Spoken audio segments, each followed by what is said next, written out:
আসসালামু আলাইকুম। আমার সোনার বাংলা। পিলখানা হত্যাকাণ্ড এবং ভারতের রয়,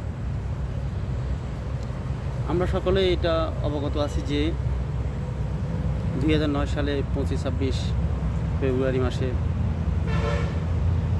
বাংলাদেশের অধ্যায় এক ন্যাক্কারজনক ঘটনা ঘটে, সেটা হলো পিলখানা হত্যাকাণ্ড। এর আগে 24 তারিখ প্রধানমন্ত্রী শেখ হাসিনা পিলখানা প্যারেড গ্রাউন্ডে যায়, তখন 150 জন নিরাপত্তা কর্মী নিয়োগ করা হয় এবং 25 তারিখ তখনও উনি পিলখানা দরবার হলে যায়, কিন্তু তখন কোনো সেনাবাহিনী বা কোনো নিরাপত্তা কর্মী নিয়োগ করা হয়নি। এই যে পিলখানা হত্যাকাণ্ডটা ছিল সম্পূর্ণ সরকারের একটি পূর্ব পরিকল্পিত ঘটনা, যা করেছে ভারতের সহযোগিতায়। দেশের প্রত্যেকটা অঞ্চল থেকে যেসব বিডিআর প্রমোশন পাইছে, পদোন্নতি হয়েছে, তাদেরকে পুরস্কার দেওয়ার নাম করে 25 তারিখ পিলখানায় তাকে নিয়ে যায়। এরপর ওইখানে সেনাবাহিনীর সাথে একটা সংঘর্ষ তৈরি করে বিডিআর এবং পিলখানা হত্যাকাণ্ড নামে চালিয়ে দেওয়া হয়, যা সম্পূর্ণ শেখ হাসিনার পরিকল্পনা মাফিক হয়েছে। এই পরিকল্পনার মাঝে শেখ হাসিনা যাদের সহযোগিতা নিয়েছে অথবা যারা শেখ হাসিনাকে সহযোগিতা করেছে, তাদের মধ্যে ছিল DID Mahbub, DID Nasir, DID Siraj, Selim, Habib, Altaf, Zia সহ আরও অনেকে, এবং তাদের সকলের বাড়ি একই জেলা এবং ওই জেলারই আশেপাশের ব্যক্তি। তাছাড়া টোটাল 29 জন বিডিআর সদস্য গোপন মিটিং করে এই হত্যাকাণ্ডের রূপদান করেন। তার ভিতরে প্রধান ছিলেন ফজলেনুর তাপস। একাধিকবার গোপন বৈঠক করেন। তার সাথে ছিল নানক, সেলিম, সাহারা খাতুন, তখনকার স্বরাষ্ট্রমন্ত্রী হাজি সেলিম।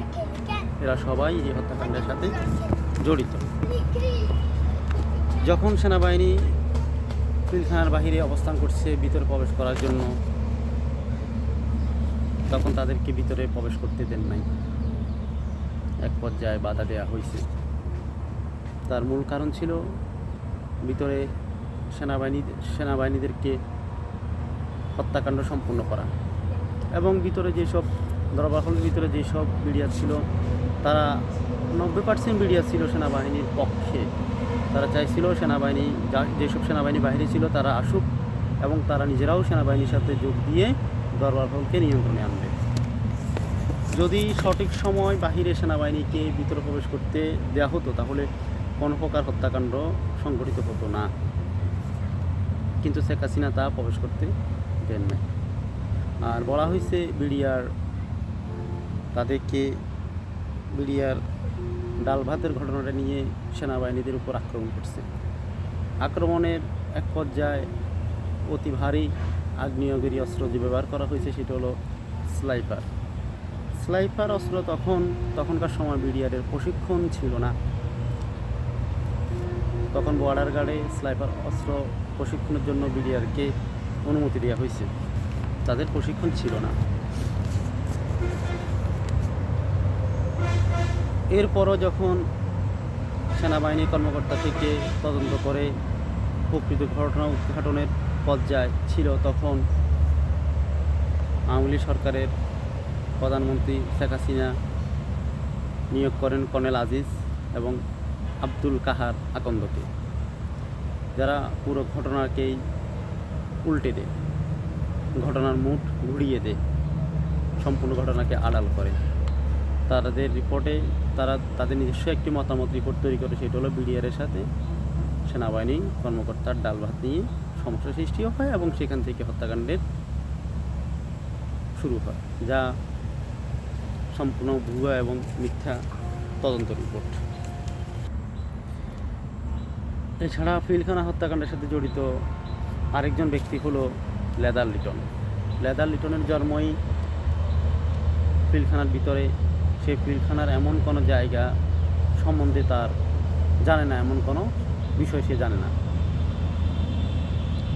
দরবার হলের বাইরে, পিলখানার বাইরে যেসব কিলার ছিল তাদের সাথে লেদার লিটনের যোগাযোগ ছিল। এখানে সকলের একটা প্রশ্ন থাকতে পারে, বিডিআর তখন প্রতিহত করে নাই কেন? যেসব বিডিআর ওইখানে উপস্থিত ছিল তারা গিয়েছিল পুরস্কার গ্রহণের জন্য, তাদের সাথে কোনো তাদের ব্যক্তিগত অস্ত্র ছিল না এবং এমন একটা ন্যাক্কারজনক ঘটনা ঘটবে ওনারা এটা সম্বন্ধে ধারণাও ছিল না। তাহলে একটা প্রশ্ন থাকতে পারে, বিডিআর হত্যাকাণ্ডে, পিলখানা হত্যাকাণ্ডে জড়িত কারা? পিলখানা হত্যাকাণ্ডের সাথে জড়িত হলো তখনকার সরকার এবং বিভিন্ন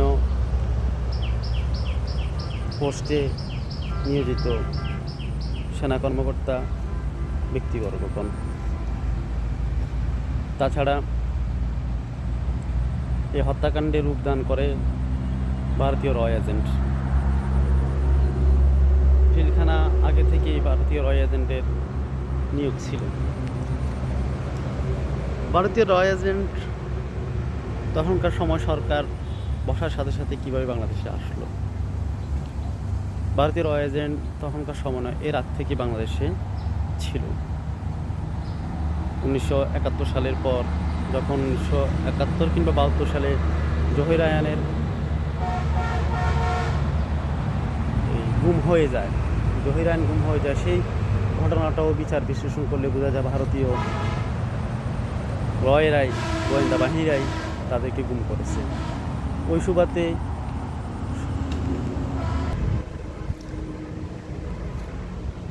তো শেখ হাসিনা সরকার যখন ক্ষমতায় অধীন হলেন, তখন পিলখানায় ভারতের সাথে চুক্তিবদ্ধ করে কিছু রয় কর্মকর্তাকে বাংলাদেশে নিয়োগ দেওয়া হয়।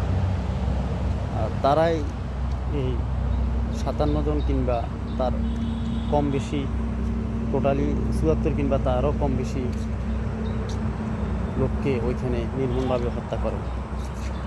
তাই পিলখানা হত্যার পূর্ণ তদন্ত করে সঠিক বিচার করার জন্য অন্তর্বর্তীকালীন সরকারের কাছে অনুরোধ জানাচ্ছি। আসসালামু আলাইকুম।